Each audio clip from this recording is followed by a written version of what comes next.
Public Affairs very much thanks the authors Ed Bachrach and Austin Berg of The New Chicago Way, Lessons from Other Big Cities, for helping to make the production of this show possible. Public Affairs very much thanks Michael Wachs for helping to make the production of this show possible.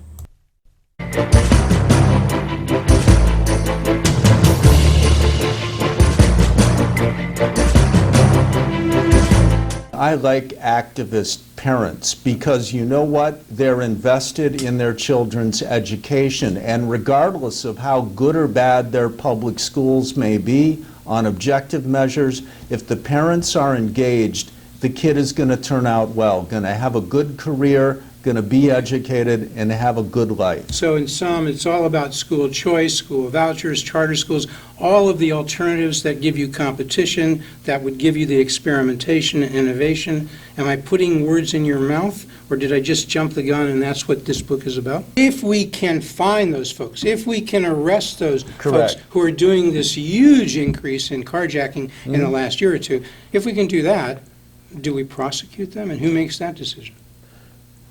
You're wanting me to mention the name of Kim Fox, right? I'm just asking you, it's in here. She's certainly part of the I read problem. your book faithfully, so Yeah. you're the guy. Well, and I'm really just reflecting what's out there. Are you pissed off? I Were you am. pissed off then? Have you calmed down a little bit, Matt?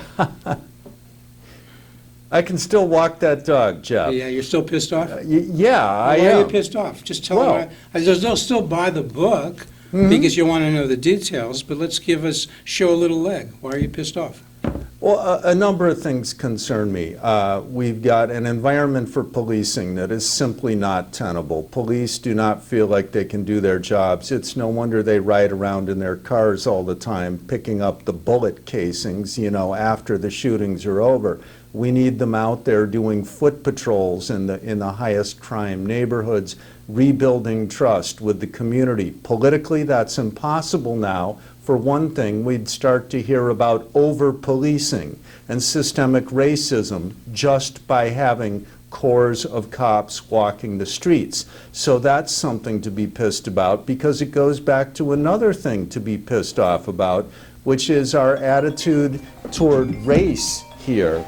And the way that we talk about race, the way that our leaders talk about race, everything now is reduced to systemic racism. So that if police are out there doing their jobs, showing... So you're talking about foot patrols, you're talking about police being out there, but somehow in that process, race comes up, and now we're on to systemic racism. Why? How does that fit in this discussion?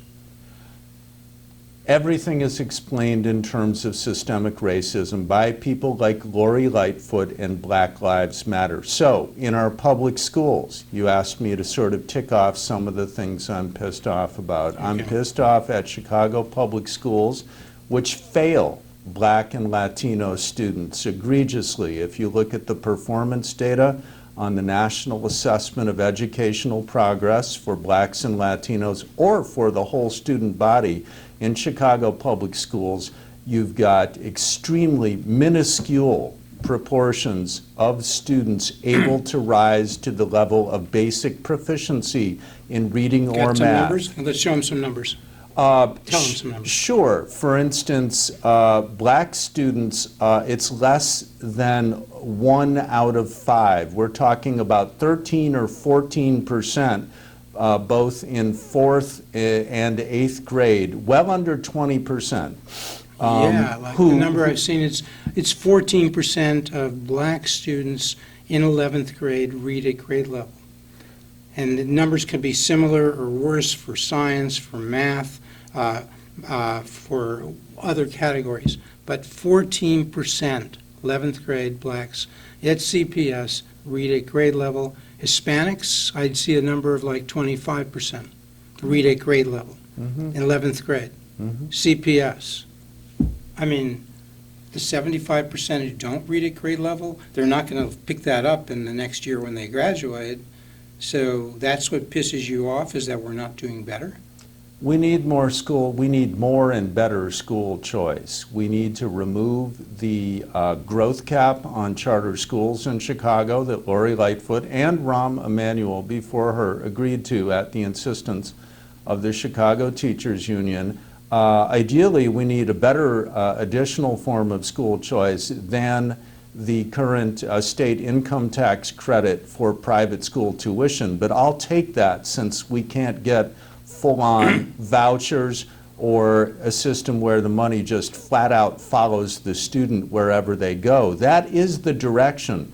I'm kind of pissed off because we don't innovate in public policy and we don't innovate in our public conversation. We are trapped in the stale ways of old here in terms of how we talk about race and responsibility, how we conceive of public education, in the way that we approach our endemic corruption and our rigged rules of governance, which at best get a little bit of lip service. Why don't we innovate at CPS?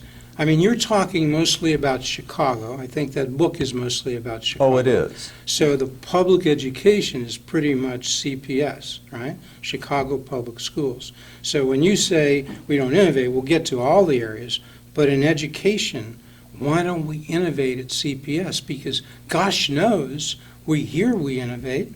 Are they lying to us? By and large, I suppose so. Janice Jackson, the former superintendent till recently, she's black. Was she systemically racist? Is that why we didn't innovate? Or is it more than skin pigmentation that's at issue here? Of course, yes. Of course. You say of course. Does Lori Lightfoot say of course? I take some hint from how CPS presents itself. Like many institutions in Chicago, they fudge the numbers. They trumpet an 82% high school graduation rate when less than 1 in 5 black students can reach the level of proficient on the nation's report card, the NAEP, in reading and math in 4th and 8th grades, when the SAT results for 11th graders are equally disastrous for Chicago public school students. So if 4 out of 5 students are graduating from high school, yet they cannot even demonstrate proficiency on the key standardized tests, and I understand standardized tests aren't the whole ballgame, but you have to give them some credence as well. And I'm very much concerned about the national push to essentially declare standardized test results and performance data irrelevant or even worse, racist, which is increasingly happening now across the country. So you're unusual among our various guests because a lot of them focus on data and analysis. You have that in here, so I'm not saying you don't, but you went further. You talked to some of these parents in the South Side, West Side, parents of kids at CPS. Were they pissed off? Let me tell you a story. Yeah. So I met a young man named Jesse Mack, okay? He grew up in Englewood in low-rise projects. There was gunfire in the night. He had a stepfather who had addiction problems and violence problems. His mother was struggling with addiction. She got it together. His K-8 school pretty much stank, he told me.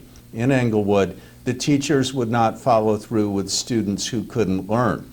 He got out and got into a charter public high school, one of the first classes of urban prep charter high school. They've had their ups and downs over the last decade, but they were very fired up at the outset. His teachers, first of all, he said it was crucially important that they were college graduates and black men who instilled a strict code of conduct. It made a big difference to him, and he went off and got a degree, an undergraduate degree, and eventually got an MBA and became the director of development for urban prep charter high schools. He got his MBA at DePaul, and he didn't get accepted the first time. He also talked about his mother, his single mother, conquering addiction, getting a master's degree in psychology, and keeping him on the straight and narrow. She was a responsible parent. She wouldn't let him out to play with the kids who were drifting off the wrong way. and she took him to church, and he's still very religious. So this one story intersected with numerous other personal success stories that I heard from black people and Latino people on the south side of Chicago.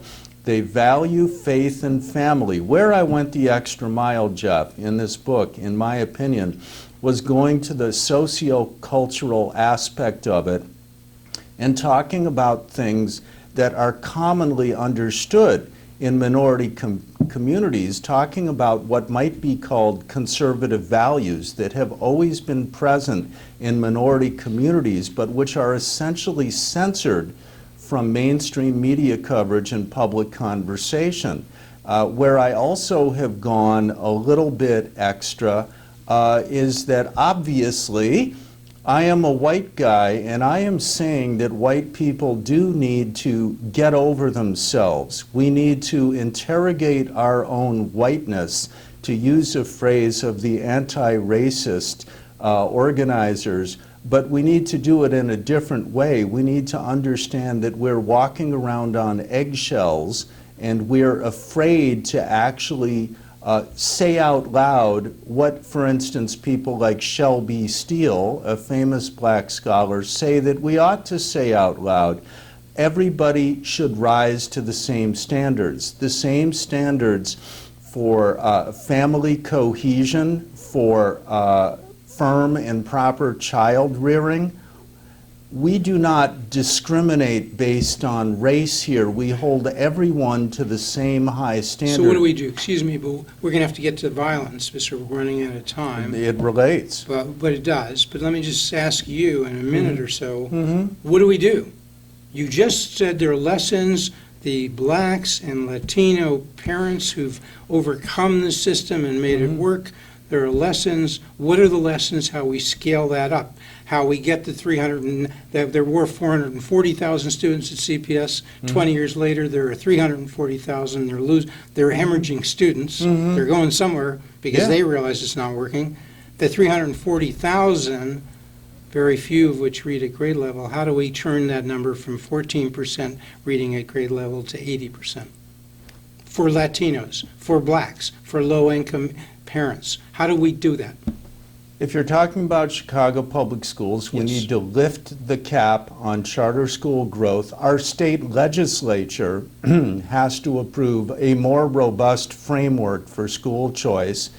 We have to explore, maybe in federal court, through the inevitable challenge, whether full-on vouchers could really work here. There's been a long-standing belief that it won't, because of a certain clause in the state constitution. Maybe it's time to test that. The legislature should just pass the damn legislation. If somebody wants to challenge it, take it to the federal court. I'm telling you, I think it overcomes those challenges.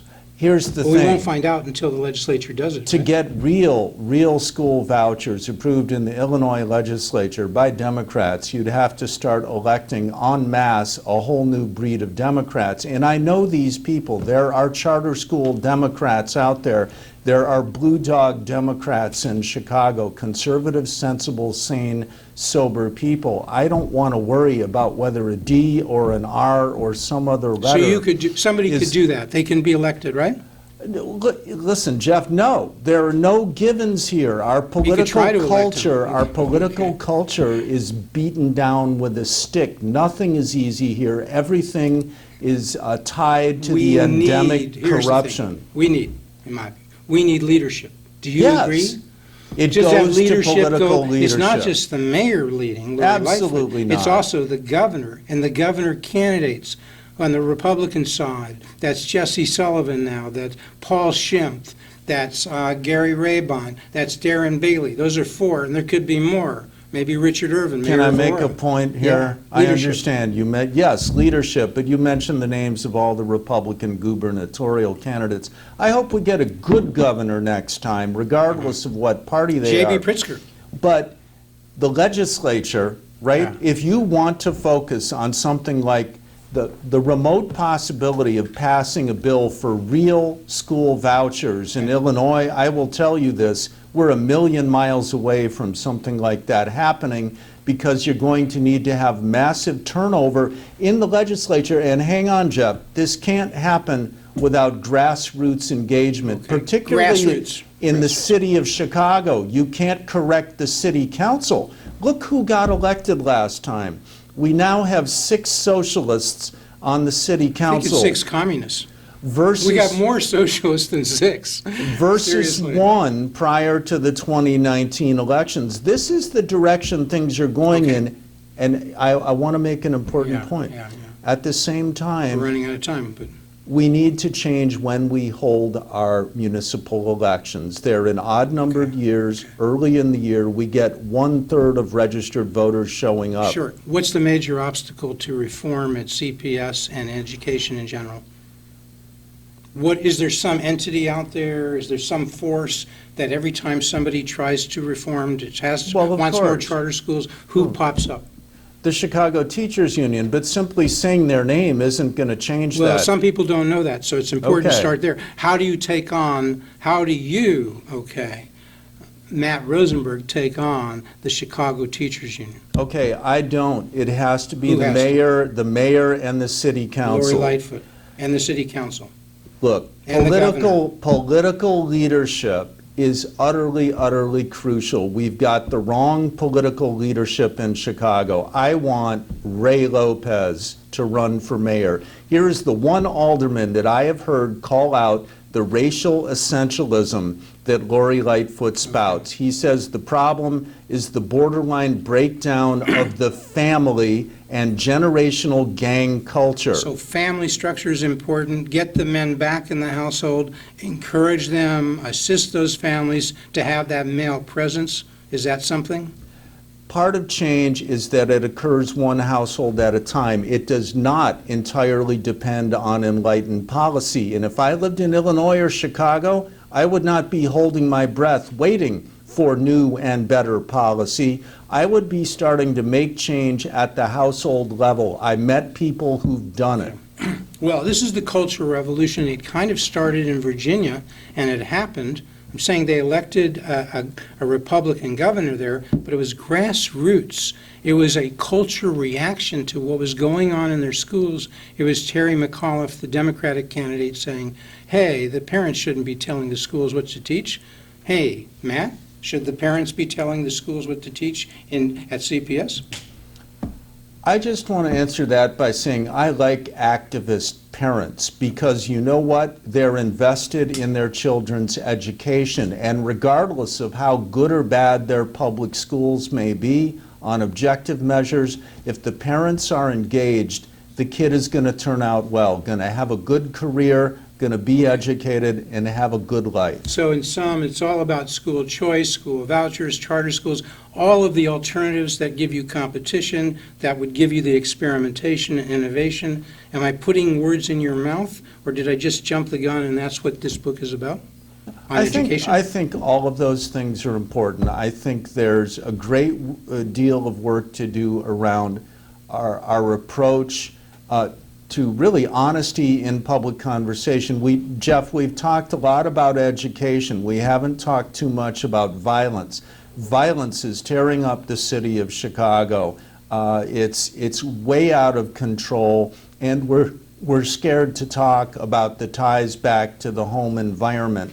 When it comes to that, young men are running amok. This is what's going on, and they're primarily young men of color. We all know this. Now, how is it that they reach that fork in the road so early where they decide that the street life and the thug life is the only choice and the straight life is no use? Partly it does have to do with schools that don't give them any hope. Also, it has to do with the home environment. But our politicians aid and abet the falling apart and the dysfunction of the city of Chicago. How?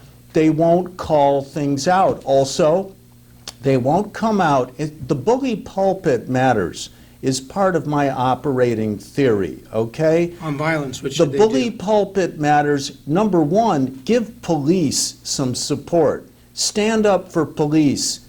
The mayor and the city council need to stand up and say, most police are good. Most police are not racist, and guess what? You're going to be Who seeing... says they're racist, police? Most. Everybody does. Black Lives Matter? Does it say that? Sure. The movement, at least, or at least the organization, Listen, the leadership, et cetera? It's embedded in the way that the media write about policing. They treat every police-involved shooting as though there were a grand, all-encompassing conspiracy among police to oppress and subjugate. Who's doing the killing? Those people of 800, color. those 800 homicides or so were on track for this year. Great majority on the south and west side. Who's doing the shooting and who's getting shot? The data are out there. Tell me, describe, what do these people look like who are getting shot? It's almost entirely people of color. It's about 80% blacks who are being killed. The last time CPD was able to track the perpetrators by race, it was again about 80% black. Hispanics are about 15% of the perpetrators and victims, so a lot too. of Latinos on Latinos, blacks on blacks, whites are getting it some of the time, but if you're talking about white privilege here, we don't need to have that discussion, because if Black Lives Matter, every one of those 800 homicides, most of whom, almost all, were not shot by a policeman, they were shot by another person in the community. Why isn't the media up in arms about those folks? When I went down to the South Side and listened to people, there's belief and an understanding that black-on-black violence is a cancer. This is what black people told me in their own way and in their own words. Excuse me, that's all in the book here. All Yes. those interviews, Yes. not just data, but personal stories. There are many stories. Yeah, okay, just wanted to clarify. There are many, many stories. They don't have to take your word for it, read the book. I think of a guy named Daryl Smith who served 3 years at the age of 18 for involuntary manslaughter. When he came out, he had a fork in the road. He chose the right direction. Now he owns 10 properties. He inherited some of those from his father and grandfather. So there's generational wealth in the black community. Daryl's like the unofficial mayor of Englewood. Here's something else Daryl did. In 2003, he and some other black men saw a labor union at a new job, the laborers union actually, and they were all white or Mexican, and they staged a sit-in. They lay down in front of the dump trucks and in front of the concrete trucks, and they agitated until they got a piece of the action. Now about 1,000 black men and women have gotten jobs with the laborers union because of that. So we've talked to cops, we've talked the violence, which is violence is affecting education, obviously affecting crime, carjackings, all that. Mm-hmm. We haven't mentioned the courts. You got a chapter here on courts and crime, right? Mm-hmm. Courts matter, right? Who controls that? Is that the Cook County Court? Give us some personalities, give us some examples. How do the courts matter? The courts matter a lot because of bail reform, which has run off the tracks. Chief Judge Timothy Evans basically set the course for what we refer to as bail reform now. He did that in 2017. The original idea was legitimate. It, I believe, was that first-time nonviolent offenders especially would be able to get out on low cash or no cash bail. If it were just first-time nonviolent offenders, that would be A-OK with me and I think a lot of other people. The problem is that that has now been applied to repeat violent offenders, and so you have young men who have been charged and perhaps in the past convicted, but now have new charges for things like carjacking or shootings or illegal gun possessions, and they are let out on low cash or no cash bail with an ankle bracelet. Who lets them out? Judges that we elect, Cook County judges. Circuit Court of Cook County? That's right. Who oversees those, what is it, I don't know, 400 or so circuit court judges? Who oversees it? Tim Evans does, but in the end, those judges make those decisions on a one-by-one basis. So actually what it comes down to is the most obscure part of our ballot that we get here. We never know who to vote for with judges. And we need a much better public education process. But you're maybe minimizing, in my view, the power of Tim Evans. If Tim doesn't like what you're doing, you may be out of there somewhere else in divorce court, right? Tim's got. I don't know okay, how that works. He's the chief judge. So, yeah, take he's it the on chief my judge. right. So a lot of these folks sit there. If Tim, they know what Tim wants. They know he wants. They know that Tim Evans wants them to do this program that you're talking about bail reform. Get them out. Get them on electronic monitoring. You know, you've talked here about electronic monitoring. What's the problem with that? There's not enough sheriff's officers to enforce it, and Cook County Sheriff Tom Dart has said that flat out to the Cook County Council. So, you know, this cuts across all of our levels of government here, the county and the city And Toni Preckwinkle, in she's a part of particular. this. She's Cook County Board President. How does she fit into this? Well, I know one thing that Toni Preckwinkle did was that around 2016, she was one strong voice for the passage of a new state law, which has been very harmful in my view. It was one that took away from prosecutors the ability to charge juveniles as adults when they were arrested for carjacking. And so, you know, if your charges are just juvenile charges, as you know, you're going to get a probation or parole much more easily. You're not going to do serious time for a serious crime. I'm not for stuffing the jails willy-nilly, particularly with drug offenders. But I think if somebody is coming out there with a gun and forcing someone else out of their car and taking their car, I've listened to what carjacking victims say. We can round up, you know, the dozens of quotes from our daily newspapers. Many people have said this is a crime that changes their life and changes the way they look at living in the city of Chicago. Well, if we can find those folks, if we can arrest those Correct. folks who are doing this huge increase in carjacking in the last year or two, if we can do that, do we prosecute them? And who makes that decision?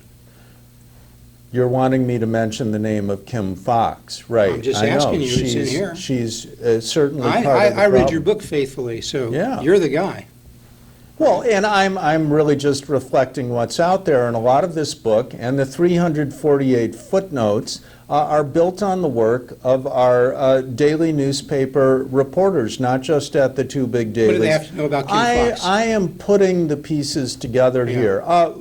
You know, prosecutions are not her favorite thing to do, even though she's a prosecutor. On carjackings, a great, huge proportion of them, no one is identified as a suspect, and even when they are identified as a suspect and charged, very often prosecutions do not occur. So we have a real problem. I like to strip it back to the big basics. You know, we have a lot of crime. We don't have very much punishment. That's a problem. There are no consequences. People believe it's a green light, and I want to tell you, this is not just in Chicago. I just heard from an old friend who got elected to a suburban city council in the Seattle area, and she's appalled by the lack of consequences for violent crime in that area. So it's something that's happening all over the country. So yes, the prosecution not happening, the social justice warriors we're told who are state's attorneys or district attorneys across the country, you're saying punishment matters, crime and punishment, deterrent. There are solutions here. They're also getting people back in school, getting people to read. They're also getting people jobs. These young men, 20 to 24, perhaps large part, not exclusively, but a large proportion, Black and Latino. They're not working, they're not in school. Help them get a job. So Matt Rosenberg, I'm sure his late dad, Milt Rosenberg, would be very proud that his son, Matt, is pissed off, and he wants you to get pissed off too, but first you got to read the book, What's Next Chicago, Notes of a Pissed Off Native Son, because, look, if you don't get pissed off, if you don't have a counter-revolution, Matt, will it change? No. There you go. You got your assignment. Get pissed off.